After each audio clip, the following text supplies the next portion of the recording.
escola do mundo, onde eu posso ensinar e aprender.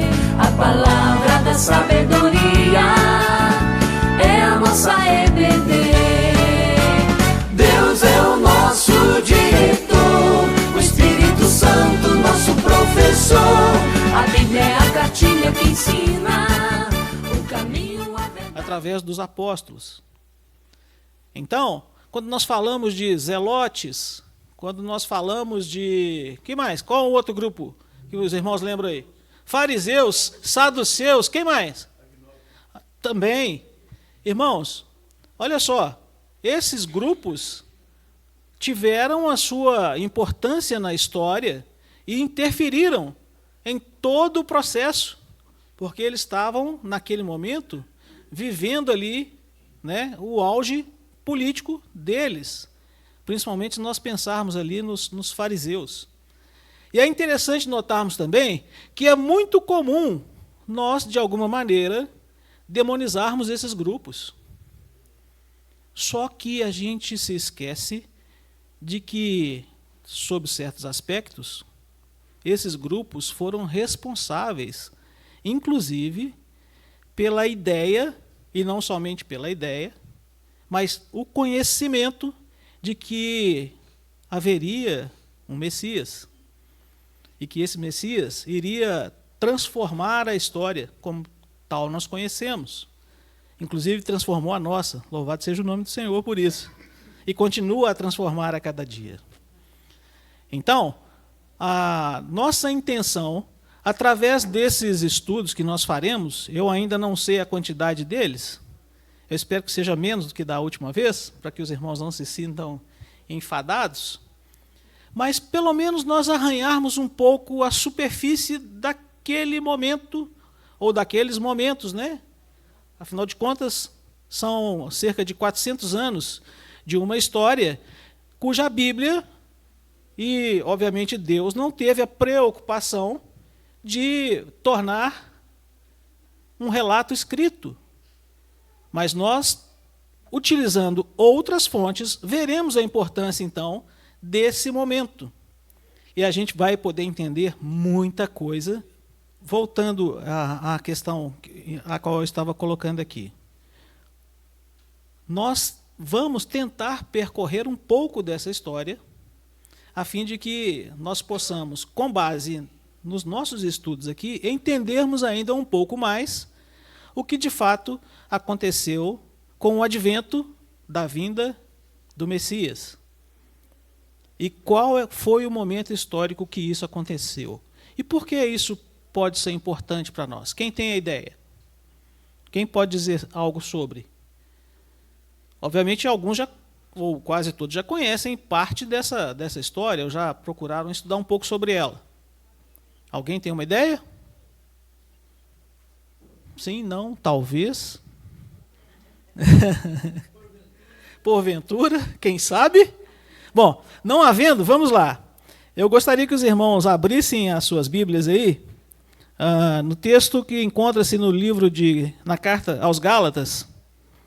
Carta aos Gálatas, no seu capítulo 4. Esse texto especificamente já começa a nos dar um indicativo da importância de nós estudarmos o período que nós chamamos então de plenitude dos tempos, ou período interbíblico.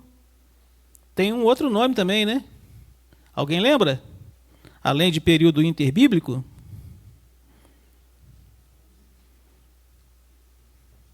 Alguém lembra? Não? Não tá. Eu não vou falar não, porque aí eu vou deixar os irmãos curiosos durante a semana. Hã? Ele falou silêncio. Também conhecido como silêncio, mas o período interbíblico, Sem lei. não necessariamente. A sensação que nós temos é exatamente essa, mas não foi exatamente assim que aconteceu. Ah, bom. É o período de silêncio profético. Ou seja, lá em Malaquias, a nossa professora da matéria anterior colocou muito bem, né? A respeito desse último profeta, que teve então destaque aí. Mas nós vamos pensar um pouco a partir de Malaquias, inclusive. E não somente de Zacarias. Quando eu estava ministrando a parte de Zacarias aqui, nós falamos sobre vários grupos aí que estavam na perspectiva desse momento, desse chamado, então, período interbíblico. Inter é o quê, irmãos? Qual a ideia? Entre. Então, foi entre o período em que havia o profeta e a escritura daquilo que ele profetizou e a chegada de quem? Não, João Batista, que foi o primeiro profeta após o período, então, chamado interbíblico. Muito bem, vamos lá. Gálatas 4, a partir... Não pode ler 4 a partir do 1 ao 7º. Vindo, porém, a plenitude do tempo, Deus enviou o seu Filho. Então, aqueles que, como eu disse inicialmente, confundem plenitude do tempo com o final do tempo, aqui, Paulo já dirimiu esse nosso pensamento, de tal sorte que aqui a gente já tem a ideia, não só a ideia, nós temos aqui a correspondência, aquilo que de fato é a chamada, então, de plenitude do tempo. É o tempo designado por Deus. Também, se somos filhos, deixamos então de ser escravos e passamos a ser filhos. Ou seja, fomos adotados pelo próprio Deus através do sacrifício de seu filho. Tem os direitos do filho. Adotado tem o mesmo direito de filho, na partilha da herança e todas as outras coisas advindas então dessa adoção. Somos filhos, louvado seja o nome do Senhor. Se alguém ainda nos acusa de não sermos judeus e, portanto, não sermos filhos, as Sagradas Escrituras aqui nos apontam exatamente o contrário. Fomos adotados e, como adotados, gozamos do mesmo privilégio de filhos. Muito bem. Conhecer, então, um pouco a história política, né, desse período, né, nos ajuda a interpretar mais precisamente o conteúdo do Novo Testamento. Então, quando nós temos conhecimento, pelo menos um pouco de conhecimento a respeito desse período interbíblico, nós temos a possibilidade de entendermos um pouco mais como que as coisas funcionaram nesse período. Sendo que, conforme já dissemos anteriormente, as informações através das Sagradas Escrituras, elas, de alguma maneira, existem, mas elas não apontam diretamente esse período como nós estaremos, então, a vê-lo. Né? Buscando, então, informações históricas. E aqui, já vou deixando para os irmãos um elemento de extrema importância, inclusive até esqueci de trazer. Na minha casa eu tenho lá o que é chamado de Bíblia Apócrifa, completa. Eu iria trazer para os irmãos irem dando uma olhadinha, inclusive, irmãos, já dizendo de algo que é comum, ou foi comum, durante um período das nossas igrejas. E aqui eu estou falando de igrejas contemporâneas, inclusive. As pseudepígrafes, né? Ou então aquilo que é chamado de Bíblia católica, e também tem um outro nome que eu acabei de dizer para vocês, qual era mesmo? Apócrifos. Então, essa palavra, né, apócrifo, ela tem uma acentuação gráfica forte, né? A palavra parece que fica um pouco mais chocante. Pode nos dar a falsa ideia de que esses livros são algo ruim. E entendam aqui a afirmação que eu estou a fazer e a construir com vocês aqui. Na realidade, quando nós pegamos esses livros, chamados então apócrifos, que estão contidos na Bíblia católica e não na Bíblia protestante, nós temos uma ideia, por vezes, incorreta a respeito desses livros. na realidade, esses livros eles podem ser de grande ajuda para nós que estamos a estudar exatamente esse período da história, que não foi marcado definitivamente nas Escrituras. Por quê? Porque a grande parte desses livros se remetem à história ocorrida na época desse período chamado, então, de período de silêncio ou interbíblico, como quiserem. Então, tem muitos elementos ali, inclusive nós vamos estudar alguns, né, que nós temos ali a possibilidade histórica de checarmos, de verificarmos o que estava a acontecer naquele momento do silêncio profético. E por isso a sua importância. Mas de uma maneira, talvez, eu não diria incorreta, porque a preocupação era que os protestantes não se conectassem a esses livros como se eles fossem, então, sagrados. Na verdade, a gente pode entender que esses livros não contêm alguns elementos que são de extrema importância para que eles sejam, de fato, palavra do Senhor. Tem a questão, pelo menos 3 aspectos que são importantes nós imaginarmos sobre eles. A questão da historicidade, que é uma. A outra é a apostolicidade. Ou seja, quem escreveu? De quem era esse livro? O terceiro elemento, eu estava com ele na mente e esqueci. Quem puder me ajudar? Bom, é historicidade, apostolicidade e canonicidade.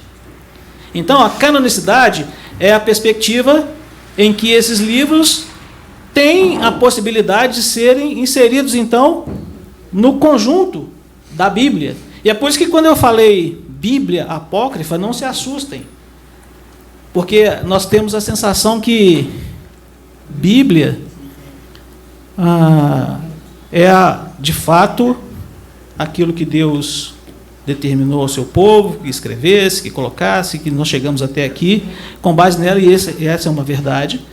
Mas Bíblia nada mais é do que um conjunto de livros. Assim como a Bíblia apócrifa também é um conjunto de livros, mas que não tem a perspectiva do sagrado, da palavra revelada de Deus. Mas contém, por outro lado, conforme disse anteriormente, uma perspectiva histórica importante e que vai, em alguns aspectos, nos trazer à luz aquele momento ao qual nós estamos tratando aqui. Ok? Muito bem.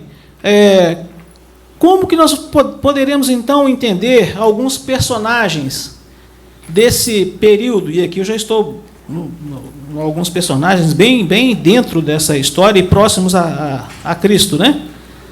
Por exemplo, Tibério César. Nós sabemos que ele foi o quê mesmo? Hã? Imperador, não. Ixi, aí, tá vendo? É exatamente isso que eu estava esperando. Governador, imperador, rei. Bom, nós vamos chegar lá. Então, para vocês verem como que nós precisamos, então, caminhar um pouco nessa perspectiva. E a ideia, irmãos, em aprendermos um pouco mais sobre isso, é exatamente nós nos contextualizarmos daquele período, principalmente aquele a partir do advento da encarnação de Cristo. Então, o primeiro que eu já citei, já gerou um monte de informações.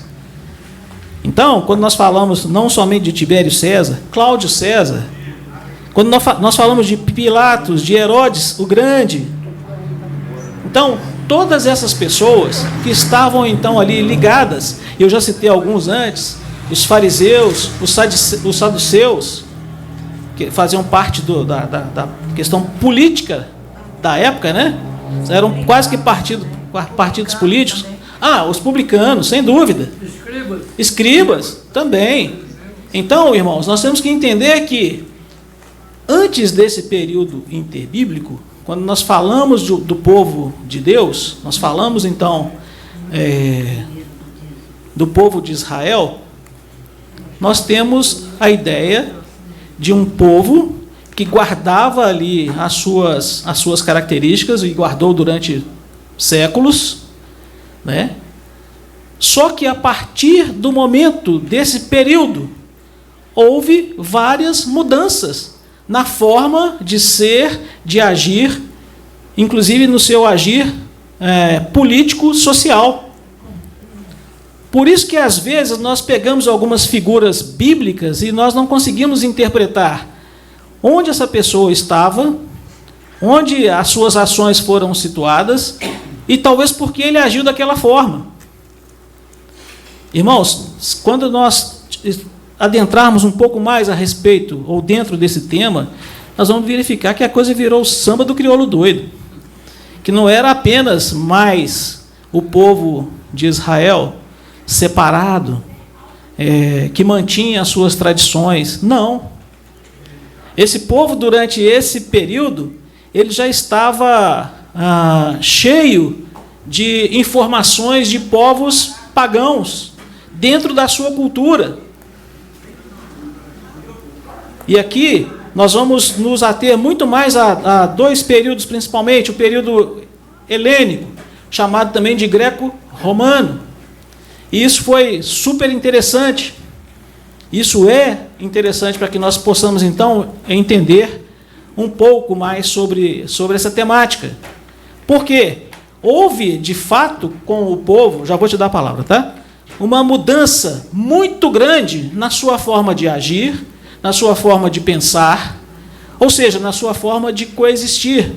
Esse processo helenístico pelo qual esse povo passou, ou seja, da cultura grega sendo inserida no contexto social e histórico do povo, então chamado povo de Deus, trouxe muitas mudanças na mentalidade daquele povo, ao ponto de que vários daqueles já nem conheciam mais a sua própria linguagem.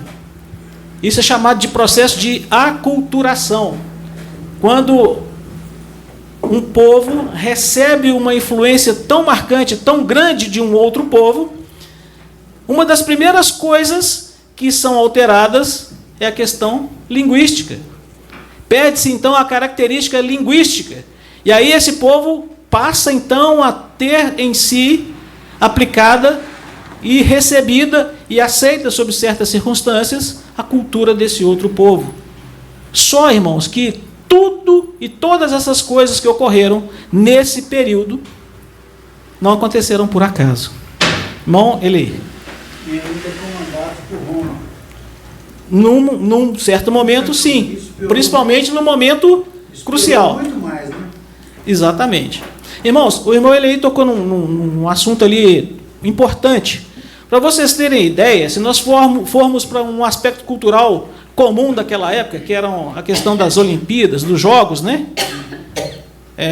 Para vocês terem a ideia, parte do povo que nós conhecemos como judeu participava daqueles eventos. E só para trazer um pouco à baila como que a coisa acontecia, no caso das corridas, por exemplo, que eram feitas naqueles estádios, né, que eles construíram, os romanos construíram, e antes deles os gregos, obviamente, os atletas corriam, eram homens, e corriam nus. Observem isso. Irmãos, a nudez para o judeu, e para qualquer um de nós, da forma com a qual ela era posta ali, de uma maneira, de certa forma, sensual mesmo, estava na contramão total do formato do que nós conhecemos como povo de Deus. E não por acaso o próprio Cristo foi crucificado nu. Tem gente que nas fotos lá vem aquele paninho, né? Que foi então colocado ali pelos artistas lá do século XVI, por aí, quando eles faziam a imagem, talvez até por respeito. Mas os crucificados, eles eram crucificados nus, para exatamente expor as suas vergonhas. Olha que coisa. Então, Quando nós pensamos, então, no aspecto cultural de determinadas coisas e daquele passado ali próximo, nós vamos, então, entender um pouco mais sobre como as coisas se davam, por que se davam, e aí a gente passa, então, a ter uma ampliação das nossas ideias em relação ao que, de fato, nos trouxe até aqui. Lembrando aos irmãos que o mais importante de tudo não é apenas conhecer historicamente aquele momento. É nós entendermos que aquele momento, aquelas circunstâncias foram providenciadas sobre certos aspectos e permitidos por Deus, para que nós chegássemos, então, à plenitude, que é o advento da encarnação de Cristo. Depois, parte da sua vida, da sua história, e como que as coisas se desenrolaram, inclusive até nós chegarmos na parte final das Escrituras, lá em Apocalipse, do apóstolo João. Muito bem. Saber um pouco sobre a história deles, então, ao saber, nós percebemos o significado de algumas ações que ocorreram naquele período, não só dos 400 anos, mas principalmente na plenitude, aqueles adventos que ocorreram ali. A descrição mais vívida daquele período, nos deixando mais próximos, então, da história daquela época. Irmãos, aqui eu estou a falar apenas daquilo que nós desejamos apresentar aos irmãos ao longo dos nossos estudos. E é incrível. Mesmo quando eu estava fazendo o seminário, eu entendi que não houve uma preocupação por parte daqueles que contemplaram as disciplinas. Eu não sei se os pastores aqui estão de acordo com isso ou não. Talvez na época em que vocês fizeram o seminário, a coisa fluía um pouco diferente. Mas a sensação que eu tive que não houve preocupação em trazer para nós informações a esse período, né? O período desse silêncio, entre aspas, de Deus. E por que eu digo entre aspas? Irmãos, Deus, nesses 400 anos de história, Ele não deixou de ser Senhor da história. Ele não deixou de agir. Só que isso não nos foi apresentado no seminário. Para os irmãos foi, pastores? Como que... Estudou um pouquinho. Estudou um pouquinho, mas houve um aprofundamento nisso? Eu acredito que não, né? Pelo menos eu talvez fui o seminarista mais recente aqui, né? Eu, salvo engano, me formei em 2021. Então, os irmãos passaram por essa experiência, talvez um pouco mais, né? Um pouco antes de mim, mas a minha percepção em relação a essa questão é que não foi trazida à baila essas informações, e a sensação que pode nos trazer, e é uma sensação incorreta, eu acredito que os irmãos comungam dessa ideia, de que esse período não foi importante, que foi o silêncio absoluto de Deus. Inclusive, algumas pessoas afirmam isso. Tá, irmãos? Algumas pessoas afirmam isso. Um período de silêncio absoluto. Ao passo que eu entendo que foi um momento de silêncio profético.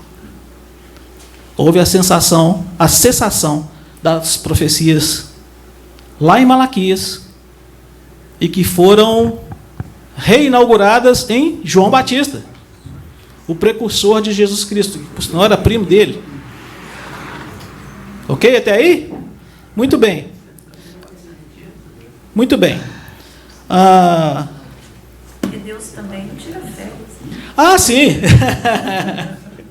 Inclusive, né, eu acho que eu brinquei na última vez que eu estive aqui com os irmãos e fiz algumas perguntas assim retóricas, citando inclusive a Bíblia, né, em determinadas circunstâncias, em que lá no Gênesis, e Deus criou a terra, depois, por último, a coroa da criação, quem foi? nós, né? E aí, Deus descansou. Aí eu perguntei para os irmãos brincando, gente, uai, Deus fica cansado? Brincando, né? Na verdade, o que houve ali, Deus cessou a sua obra inicial. Não significa que ele, a partir dali, ficou dormindo, né? Em berço esplêndido, paralisado. Não foi nada disso. Do mesmo modo, nesse tempo, né, desses aproximados 400 anos, Deus também não cessou a sua obra.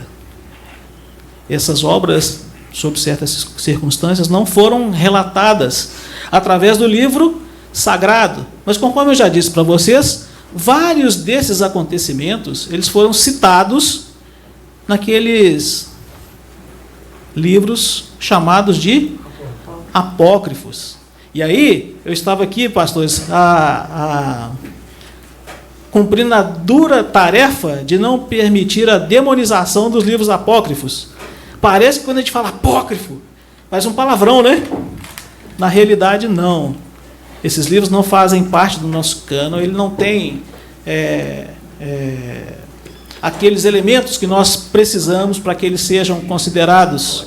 Eles não foram inspirados. Não foram divinamente inspirados, essa é a principal razão. Mas como que a gente verifica isso? Através da apostolicidade, o que mais?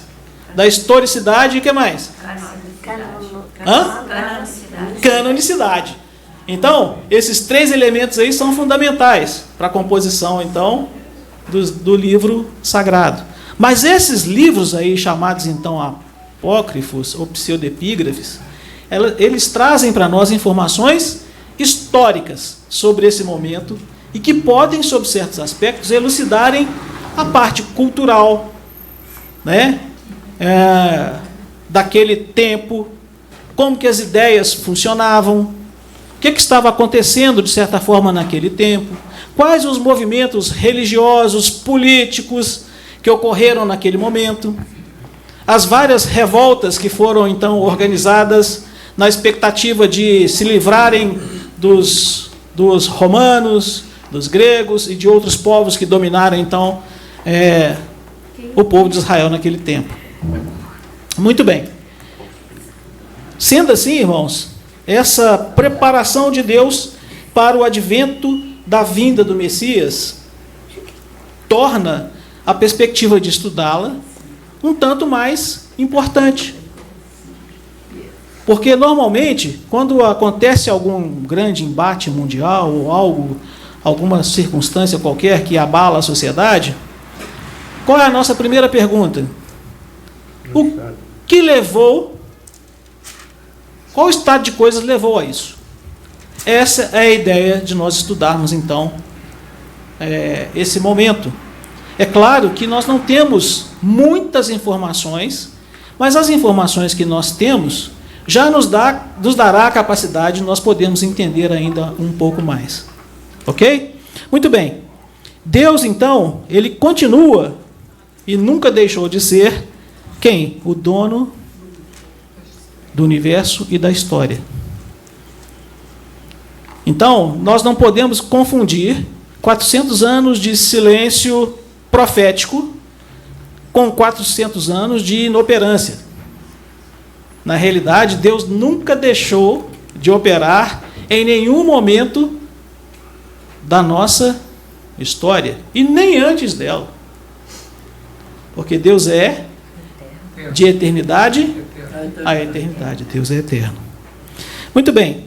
Nós vamos então ter a oportunidade de estudarmos aqui alguns grupos, né? Conforme já disse para os que chegaram anteriormente, alguns grupos teológicos da época, ou partidos políticos daquela época. E isso é muito importante. Quando nós estivermos a falar, conforme já dissemos aqui inicialmente, daqueles grupos que coexistiram naquele tempo em que Cristo estava encarnado aqui entre nós. Saduceus, fariseus, que mais? Zelotes, publicanos, que mais? Escribas. Irmãos, é interessante que nós pegamos textos fazendo menção a esses grupos, mas por vezes a nossa curiosidade em entender quem eram esses grupos ficam um tanto comprometidas. E aí nós não conseguimos nem partir do princípio da interpretação das ideias que eles tinham naquele tempo no qual eles coexistiram. Então, alguns detalhes nos passa despercebido em relação àquelas ideias daquele período. E por que as coisas eram tão misturadas? E por que havia interferência, então, de governadores, de sátrapas, antes deles, lá na Babilônia? Então, irmãos, é a oportunidade de nós entendermos um pouco mais sobre esse contexto. E aqui, se os irmãos perceberam, eu estou apenas dizendo do que vamos estudar. E é claro, irmãos, o nosso objetivo não é esgotar os elementos de estudo, porque eles são diversos, são muitos, e nós não teremos tempo para fazer isso. Aliás, nem no seminário nós tivemos. Ficou comprovado, né, pastores? Muito bem. O mundo grego e o mundo romano e seus desdobramentos sociais, políticos, para a nossa época.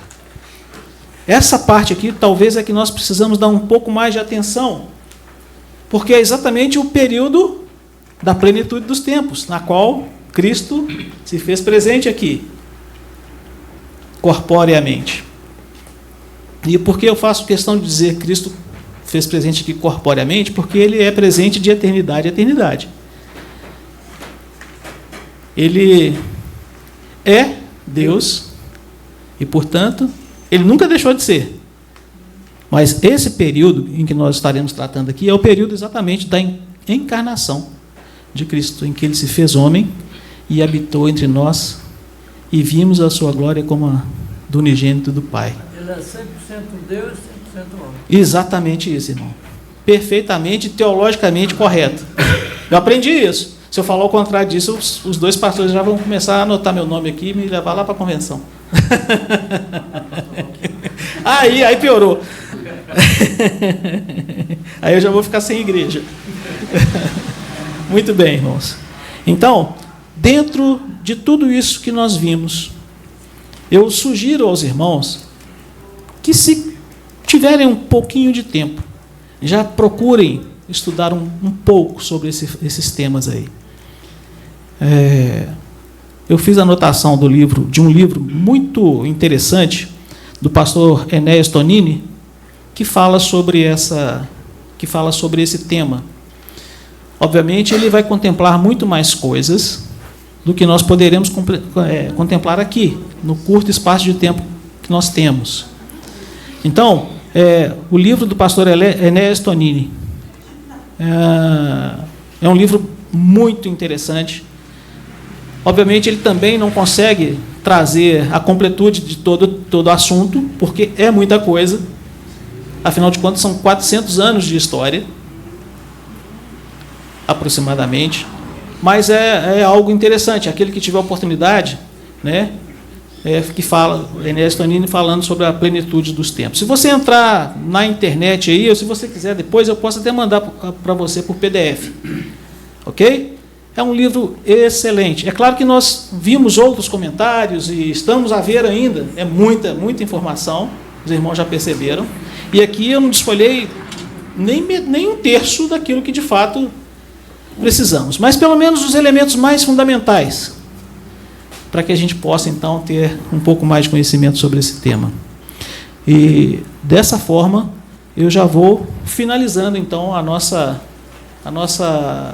nosso preâmbulo, né, de hoje, a fim de que na próxima semana nós possamos então adentrar mesmo em determinados temas que vão nos ajudar a compreendermos então historicamente aquele momento, aquele tempo chamado da plenitude dos tempos, e também antes dele o período chamado de interbíblico, Ok, irmãos? Vamos orar então, nesse momento? Curva sua fronte, feche seus olhos, vamos falar com o nosso Senhor. Pai Santo, nós te agradecemos, ó Deus, por esse dia que o Senhor nos dá. Nós louvamos o teu nome, ó Deus, porque o Senhor nos dá o privilégio de estarmos aqui na tua casa, na comunhão dos nossos irmãos, na comunhão do teu Santo Espírito que conosco está e que habita em nós. E assim, ó Deus, nós somos gratos a ti por esse tempo tão gostoso, esse tempo tão belo, no dia que o Senhor fez para que nós pudéssemos viver, no dia que o Senhor nos deu para que pudéssemos então agradecer ao Senhor as muitas bênçãos que o Senhor tem derramado nas nossas vidas, e a principal delas, ó Deus, o fato de sermos salvos através do Senhor e do teu sacrifício e da tua ressurreição. Pai Santo, muito obrigado, Deus, muito obrigado, porque até aqui o Senhor tem nos conduzido, e nós rogamos que permaneçamos assim, ó Pai, sob a tua orientação, sob a tua condução, de tal sorte que tenhamos uma vida próspera, feliz e abençoada, conforme o Senhor expressa na tua palavra. Pai Santo, nós te damos graças, ó Deus, porque nós desejamos caminhar um pouco, aprendermos ainda um pouco mais. Mas, acima de qualquer coisa, e sobretudo o mais importante nós já temos, que é a salvação em Cristo Jesus e a tua presença perene em nós. E o que nos dá o desejo de aprendermos um pouco mais é exatamente a expectativa de que estaremos brevemente com o Senhor. E quando digo brevemente, ó Pai, nós não sabemos o tempo de cada um, mas nós sabemos que ao fechar os nossos olhos nós estaremos definitivamente com o Senhor pelo restante da eternidade.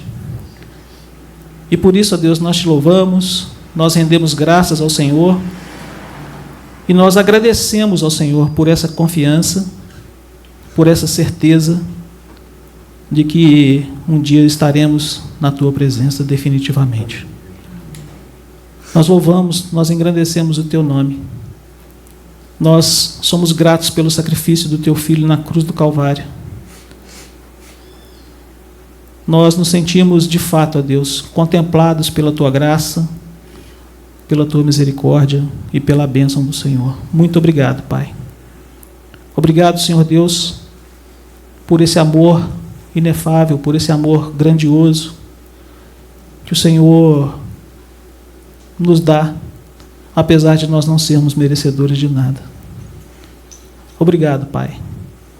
Nós te louvamos, agradecemos, em nome de Jesus. Amém. Deus é o nosso diretor, o Espírito Santo, nosso professor. A Bíblia é a cartilha que ensina